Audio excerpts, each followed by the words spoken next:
Hello everyone. एक गांव में एक लड़का रहता था जो कि शक्कर खाने का बहुत ज़्यादा आदी था। इस शक्कर खाने की आदत की वजह से उसकी माँ हमेशा परेशान रहती, उसको मना भी करती है, लेकिन वो माँ की बात नहीं सुनता था। उसके गांव में एक बुजुर्ग रहते थे जिनकी बात वह बच्चा खूब मानता था और उनकी बहुत इज्जत करता था। एक दिन उस बच्चे की माँ बच्चे को अपने साथ लेकर उस बुजुर्ग के पास गई। वह बुजुर्ग एक पेड़ के नीचे बैठे हुए थे।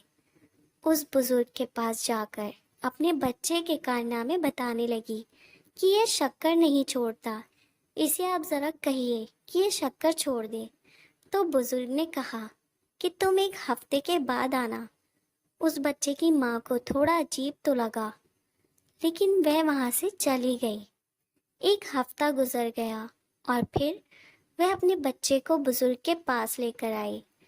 वह बुजुर्ग पेड़ के नीचे बैठे हुए थे और जैसे ही उस बच्चे को उन्होंने देखा, सिर्फ इतना ही कहा कि बेटा, अब से तुम शक्कर खाना छोड़ दो।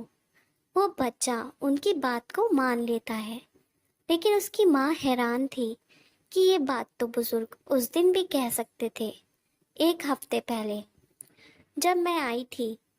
उस बच्चे की माँ ने बुजुर्ग से पूछ लिया कि आप तो उस दिन भी कह सकते थे, यह बात आज ही क्यों कहा और इतना लंबा समय क्यों लिया? वो बुजुर्ग क्या कहते हैं, जरा ध्यान से पढ़िएगा। तो बुजुर्ग ने कहा कि बेटी, मैं उस दिन खुद शक्कर खाता था, इसलिए मैंने उसको कुछ भी नहीं कहा। जब एक हफ्ते बाद मैंने शक्कर खाना छोड़ दिया, तब मैंने इसको शक्कर खाने से मना किया है।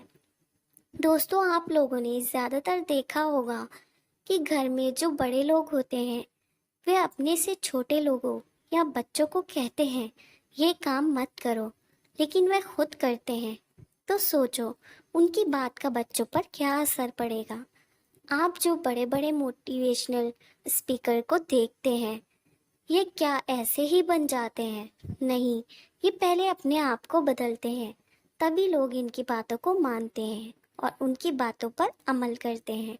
याद रखें, सबसे पहले अपने आप को बदलिए, दुनिया खुद ब खुद बदल जाएगी।